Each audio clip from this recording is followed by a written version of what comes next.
Good evening, everyone, and welcome to this special edition of Inside Israel. It's April 14th, 2024. And my goal tonight is just to give you a little bit of context on the incredible events of the last 36 hours. And as always, really to focus on what Israelis are saying and thinking. I'm actually going to begin this in a way that I never have before with a very short tefillah, a prayer. In Judaism, we have a prayer called Tfilat HaGomel, which is a very short prayer that a person says after surviving a near tragedy. It could be a complicated surgery. I said it once before in my life when I survived what could have been a disastrous car accident. And I think we should all say it right now, or I will say it. And on your muted screens to yourselves, you can say Amen. And in a minute, I'll explain why we're saying it.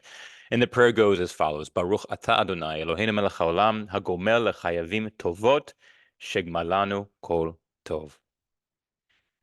And I actually changed one of the words from shigmali, which means to me a good thing was done, to shigmalanu, which means to us a good thing was done. And why are we saying this prayer tonight? I want to make clear that what happened yesterday did not have to turn out the way it did. We're seeing fantastic headlines about Israel's aero system, this amazing coalition between Israel, the US, UK, even some unexpected friends, France, Jordan, intelligence from other Arab countries. It did not have to turn out like this. This could have been absolutely disastrous. And so what I want to do mostly is convey to you what Israelis are talking about and reflecting on, but I think it's also important to give you a little bit of the play-by-play of exactly what happened and set the record straight for those of you who have questions about what exactly did transpire. So all in all, 300 of these drones, cruise missiles, and ballistic missiles were fired directly from Iran at Israel. Drones take approximately 7 to 9 hours to reach Israel from Iran. The cruise missiles, 1 to 2 hours. But the most lethal of all are the ballistic missiles, which in under 15 minutes can reach Israel from Iran. And this, in many ways, was the biggest threat of all, because as you can imagine, with a drone that has 7 to 9 hours to reach Israel, we can prepare. We were prepared. We knew something was coming, and we knew that was one of the options. But 7 to 9 hours, that gives you a lot of time to prepare. But the cruise missiles, 1 to 2 hours, and certainly ballistic missiles, a quarter of an hour or less. That was what was really frightening and dangerous. And that is why this did not have to turn out the way it did. Israel was saved not because of the Iron Dome. A lot of people today are talking about how awesome the Iron Dome is. It wasn't Iron Dome that was used here. It was a new system called Chetz. Chetz is a Hebrew word that means arrow. And it's this arrow system that was really being developed in the early 2000s specifically for the Iranian threat. It has been used before, but this was really the first major test. And it's not automatic. There's a lot of automation. There's a lot of mathematics that is done by computer and calculations and instruments. But at the end of the day, human beings, often Israelis, but also our partners in the UK, US, Jordan, France, others, humans need to be operating these systems and making the correct decisions. And if there had been a human error, a foul up, or if simply the system had broken down, we would have been looking at disastrous results. Many, many casualties, extensive property damage, private, military. So we need to begin this simply by not taking for granted that we are talking about the latest news incident to come out of Israel, but really what could have been the major Israeli story of the past 76 years, even perhaps more major than October 7th. So let's just take that moment of gratitude and reflect on the fact that we are blessed and lucky to be here right now having this conversation as we are. What was the goal of Iran? Given the number fired, over 300 of these projectiles, and given the use of cruise and ballistic missiles, it's clear to just about everyone that this was not a symbolic gesture. This was not just a show of strength. This was not just a token to show that Iran is not going to stand for Israel's strikes. This wasn't just simply a little retaliation. What would a symbolic token strike have looked like? Well, if it were only drones that take 7 to 9 hours, that might have been a symbolic strike because they launched them knowing that we would have time to strike them down, and that way they can tell their people that they attacked the Zionists, and they know that no damage would have been done. That would have been symbolic. Had they planted a bomb outside one of the Israeli embassies somewhere in the world, that would have been slightly more lethal. Certainly, deaths could be expected. But that would still be a little bit more in the symbolic arena, or in that Venn diagram. There'd be a little bit more in the part not intersecting in symbolism. But when they are attacking from their own territory with cruise missiles and ballistic missiles, I think it's out of the question that this was a symbolic gesture. What their intention was, a lot of these missiles, specifically the cruise and ballistic missiles, were aimed at an Air Force base called Netivim, which is in the south of Israel. And this is where Israel's F-35 fighter jets are all stocked and located. It seems that the intention here was to strike this Air Force base in the south of the country. I believe, and I'm not sure, that there is an Air Force museum attached to this base, which you can go and visit yourselves. And I've been there several times, if I'm thinking of the correct base. But it's really the major hub of the Israeli Air Force, and that does seem to be what their intention was. And in fact, some minor damage, of the very minor damage that did come out of this, that minor damage did happen on this Air Force base. And we're talking about landing in some open areas on this base. No runways were destroyed, no planes, nothing from our arsenal. But the point is that this was intended to inflict damage. This was not just a symbolic attack. So let's talk about casualties and damage. I did mention that there was some damage to this Air Force base. The other human casualty, aside from, often we have casualties, people running to bomb shelters and tripping and cutting their foreheads open. There were definitely those kinds of casualties. There were panic attacks, but the only true casualty from the operation itself was a 7-year-old girl who was injured when a piece of shrapnel from an exploded missile crashed through the roof of her home and hit her in the head. And from what I've heard, she is, I haven't checked on her status since I came on. I believe she's in serious condition, but still alive. If someone wants to correct me on that, you're certainly able to. It is not lost on us that this 7-year-old girl is Bedouin of the Arab community. Somewhat ironic that the one casualty so far is from the Arab community. But there were no other casualties. Most of the missiles, drones were blown up outside of Israeli airspace. So blown up over Syria, blown up over Jordan, by fighter jets, by other systems that were able to take them down before they even entered Israeli airspace. And as I mentioned, this coalition, it is not just Israel, it's the US, UK, Jordan, and France. And you might be wondering why this coalition? Certainly the US and the UK we can understand, and France as well. Why would Jordan get on board? And I think this is really an opportunity to convey to you how much the conflict in the Middle East, which is so often seen as religious conflict, it's really culture conflict. It's really the world of progress and the world of the future, or the old school world. And many of these Arab countries want to be part of the world of the future. United Arab Emirates, Qatar, Saudi Arabia, they see themselves as part of the newer world. And Jordan, I believe, wants to as well. Now, we can't forget the fact that simply having projectiles flown over their country is reason enough to shoot them down. You don't want these missiles flying over your airspace. But I think we also can't lose sight of the fact that Jordan is declaring that really where it sees itself in the future is unlike Syria, unlike Iran, Iraq. It sees itself as part of the new world order and cast its lot with the free world. So what is the response? So many of you, when you wrote your questions to me, asked what is Israel's response going to be? I think it's important to note that Israel did not see this attack and then simply get together and start brainstorming ways to respond. Israel has known since this original strike took place on the Iranian embassy in Damascus that there would be some sort of retaliation.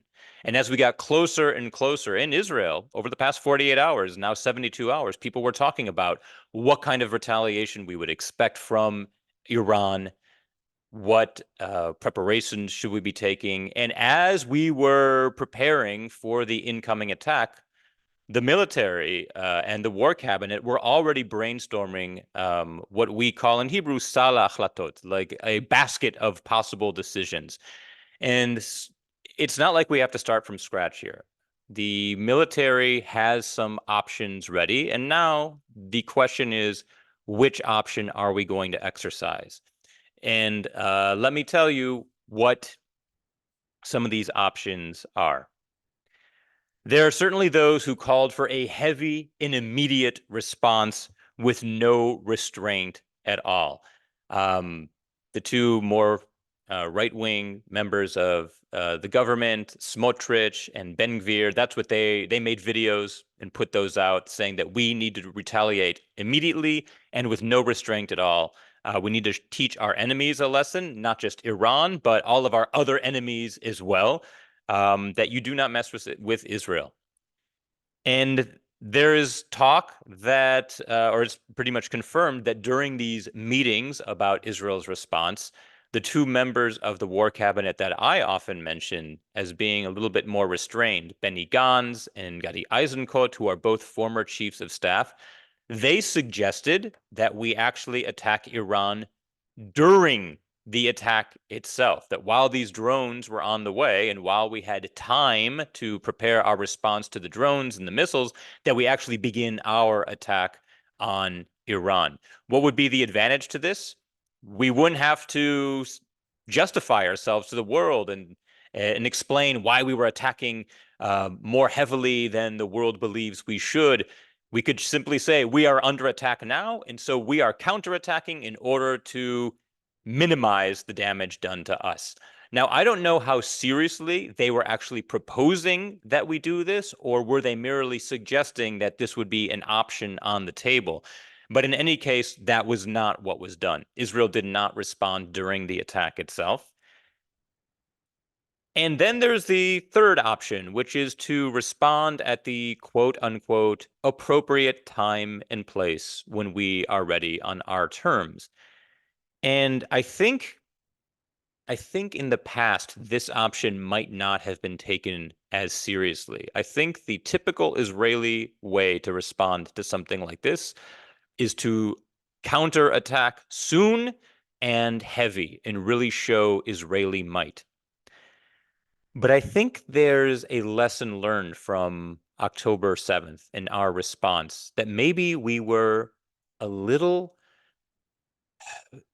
too ignorant of just how important US support is and how easily we can lose it, that we shouldn't take it for granted. And so I think this idea of restraint for the time being, but attacking at the right time when we are ready, once we've built up a coalition of support, that is being taken more seriously right now as an option. And indeed, the war cabinet met today to go over all these options for a response. And the meeting ended after what I heard was 3 hours with no decision. Like it was sort of a let's table this for now, come back to it soon. But there was no decision made immediately for how Israel could respond. And by the way, an Israeli response does not need to look fantastic with fighter jets and explosions and plumes of smoke. It could be something very stealth, like a massive cyber attack. It could be some sort of attack involving espionage, or there was one Israeli attack on an Iranian facility where we were actually able to arrange. We found out there was a plant being built, and Israel was able to arrange for some of the tiles that were being installed as the flooring for this plant to have explosives already inside them. It could be that kind of attack where it's not as major and such a sight beholden to the world, but something a little more clever, but to take out Iran's nuclear program. I think the advantage Israel has right now is that the world sees how dangerous Iran is. And Israel does have an opportunity to build a coalition. Even our defense minister today, Yoav Gallant, said that Israel has this opportunity to have the world working with us. And I think the ultimate goal would be to take out Iran's nuclear program, not simply to drop a bomb and make a statement of how strong we are, but to really disable Iran from ever taking this kind of action or more dangerous action against Israel and the free world in the future. So I wouldn't be surprised if over certainly the coming week we don't see any kind of major Israeli response, but we sort of figure out what the right time and place is. And the word is also that Biden made clear to Netanyahu that we need to think carefully about what our response should be, and that the US is not necessarily going to be in our corner if we just act quickly and massively in some sort of retaliation. So it does look like, for the time being, clearly Israel is waiting. The old Israel might have responded within 24 hours, but I think there was a lesson learned, and right now we are taking a bit more time. So, what are Israelis talking about? There are a lot of things that Israelis are talking about right now, and I'll try to go through them. Let's start with the 48 hours before this happened. It was pretty clear to Israel that something was coming over the weekend. Nobody knew exactly when, but Israelis were preparing for it. I mentioned this in the episode I did last Thursday. Stocking up on water and canned food, getting their generators ready, putting toys, books, flashlights, either in their safe room, in their house or apartment, or in the miklat, in the bomb shelter of the apartment building. In my family's case, in our apartment building, it's kind of an old building, and the bomb shelter is in kind of the basement. And so people were setting up, lawn chairs and bringing blankets and flashlights and sort of assuming that we could be in there for a long time. Israelis, I would say they were preparing, not necessarily panicked. No one I spoke to was panicking for their lives, but it was this big question mark of we know something is coming, but we don't know what is coming. Um, and especially this idea of cruise and ballistic missiles, not just drones. I think a lot of Israelis felt that cruise and ballistic missiles would actually hit Israel. And it was just a matter of would this hit open land or would they actually strike our power grid in Hadera, where it was based? That was a big thought that Iran would try to take out our power grid and knock out electricity for the entire country. Take out Ben Gurion Airport, possibly the Kiryat, the main Israeli base, kind of like the Pentagon in the center of Tel Aviv. So Israelis knew it was coming. They were preparing. During the actual attack itself, many parts of the country were experiencing that familiar sound of the air raid sirens, and they were holding up in their safe rooms and in their miklatim, in their shelters, in their apartment buildings and homes. In the center of the country where my family lives, we did not hear sirens. We had quite amazing sights from our balconies in Ra'anana. We could see the interception of missiles and hear the explosions. And these explosions were very loud, rocking the country, and you could hear them everywhere. But in terms of the sirens, it was mostly the north and the south who were experiencing those.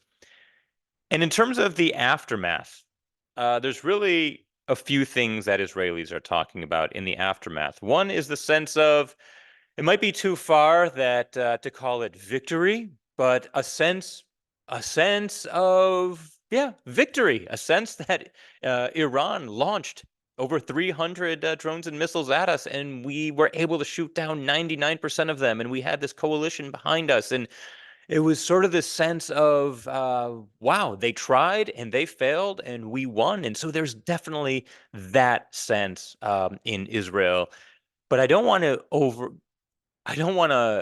make it seem like that is the overriding sentiment because by far it is not.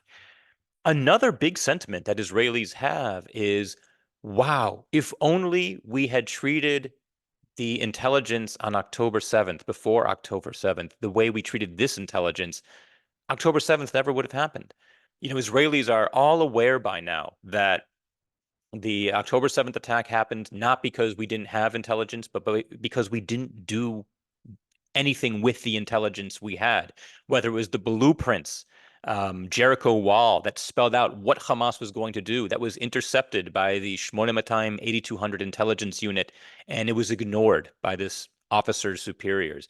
The Tatzpitaniyot, the young women on the border who watched the television screens and over told their commanders that they saw Hamas rehearsing for some sort of infiltration where they would try to take over tanks and kibbutzim and kidnap people with white pickup trucks and motorcycles. We saw it all and it was ignored. So one very big sentiment in Israel right now is, wow, we could have prevented October 7th if only we had taken seriously the intelligence the way we did this time around. A big thing on Israelis' mind right now is that there are still hostages in Gaza. There is this euphoria of that we fended off what could have been this massive attack. But the euphoria is very short-lived because a lot of Israelis are saying, well, now what? Now, what do we do about these 133 hostages who are still in Gaza? And of those 133, it's pretty much confirmed that 34 are no longer living. So we're talking about 99 potentially living hostages. The real estimates, it's now believed that fewer than 70 are alive, but in terms of confirmation, it's certainly as the highest we can assume is alive is 99. But Israelis are talking about that, especially with Passover, the holiday of freedom around the corner.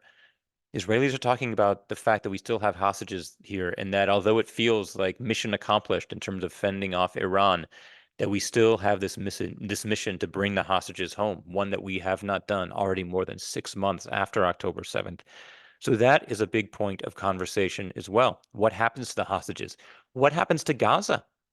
The war in Gaza, for the time being, seems to be pretty much over. We only have one brigade, the Nahal Infantry Brigade in Gaza, about 1,000, maybe 2,000 soldiers in all of Gaza at this point, a far cry from what we had before.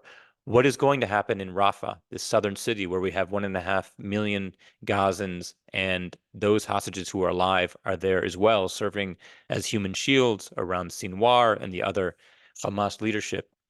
What is happening to this whole front? And I think the biggest thing that I want you to realize that Israelis are talking about is the sense that this is not over. If you watch American media, you get the sense that there was this attempted attack and Israel and its coalition partners fended it off. Ooh, exhale, it's done. Now let's talk about the new Middle East. Now let's talk about the new world order. What happens next in terms of Iran? Israelis are not thinking like this. Israelis are thinking that this is not over yet, that there could be another attack from Iran, that maybe this was all just a setup for another sneakier attack to come, stage two. Hezbollah really didn't take much of a part in this attack yesterday, last night. So what's up with them? Are they stage two? Are they what's next? Israelis are not breathing a sigh of relief. Our schools are still closed. Now, most schools would be closed anyway because of Passover, but some schools are open. They're open for daycare. They're open for parents to send their kids so kids will have somewhere to go during this pre-Passover week. They're all closed. Activities, whether it's swimming or karate class or judo or whatever, those are all canceled. Art classes, you name it. So all these aspects of society and social life have all been canceled. So Israelis are still living with the idea that the threat is not done. And they're also wondering what the counterattack is going to be.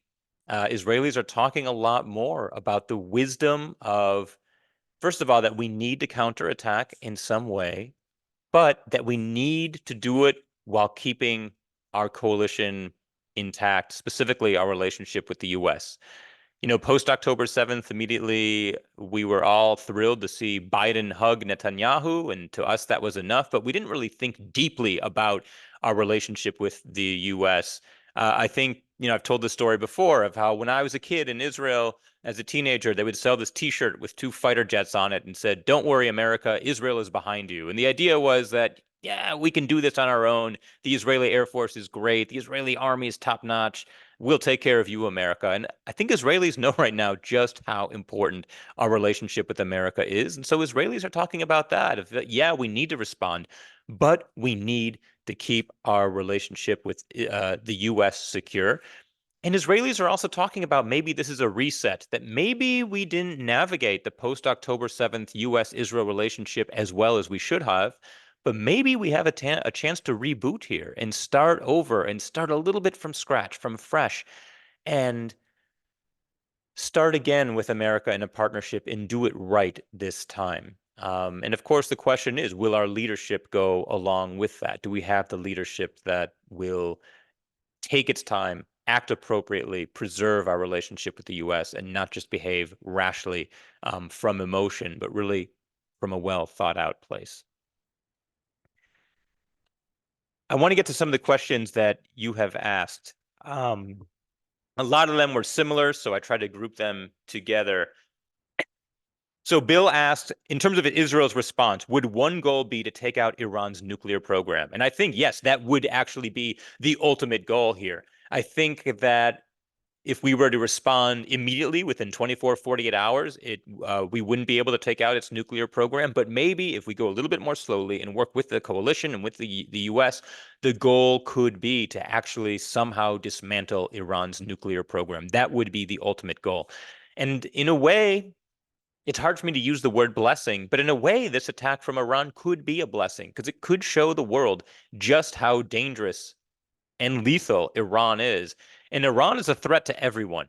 I think it's much harder to look at what Iran did and say that this is about occupation. These are freedom fighters. This is in a whole different arena. So Israel does have a chance to reset here. And the ultimate goal, yes, would be to take out Iran's nuclear program. By the way, you might be wondering about Iran's response to all of this.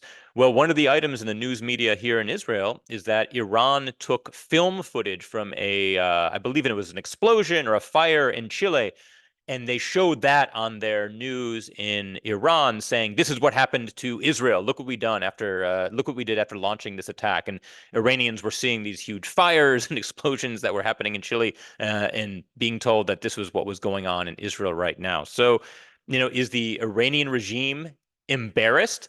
They would never admit that they're embarrassed. Of course, they're going to call it victory no matter what. But I think they are. I think they miscalculated, and I think they have to see this as an embarrassment to launch 300 of these projectiles and not inflict pretty much any damage at all. Has to be an embarrassment and has to force them to rethink what's coming next. They would never admit that out loud. So Eric asked, wouldn't Iran need permission to use the airspace of Syria, Iraq, and Jordan in order to fire these missiles at Israel? And I guess my answer to this would be, I don't know how that works in terms of permission, except to say that for Syria and Iraq, it's a given that they would grant this kind of permission. Jordan, I'm not sure. Jordan, it could just be that Jordan wouldn't want to contradict Iran, but that when push came to shove and there were actual projectiles over its own airspace, they would shoot them down. I'm not sure what the details are in terms of requesting permission, but certainly from Syria and Iraq, they're in a different category than Jordan.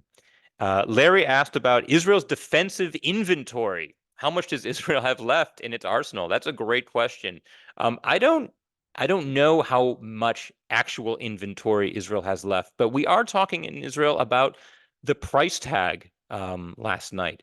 It's been estimated that Israel had to spend between 250 and $400 million to protect the country last night. When you calculate the cost of every, aero defense system, anti-missile that we fired, and the planes and the fuel, and that's huge, 250 to $400 million.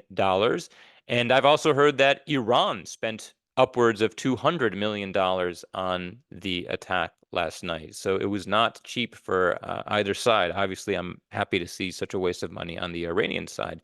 But I think what this also does is reassure the rest of the world and the US that Israel can't just be cut off, that Israel needs the funding that it's already always received, if not more, and it really needs that partnership to keep developing these defense systems with the U.S. to keep Israel safe, because that's in the U.S.'s interest as well. So that is what I wanted to bring to you tonight. We are going to talk again on Thursday when I'm back in Israel. I know there's been a lot of chatter in the chat, and I happened to catch a glimpse of a few of the comments where people were getting very political and others were saying, please don't get political. Joel specifically asked us not to. And I do want to reiterate that. The chat is a place where you can share ideas with each other or wish each other well, or to correct me if I make a mistake, which does happen. It is not the place to start putting down Bibi or Obama or Trump or Biden. It is just not the place for that. There are plenty of other places where you can do that, but I'm really trying to keep this a place of community and not just vehement, spewing out political rhetoric. It's just not the place for that.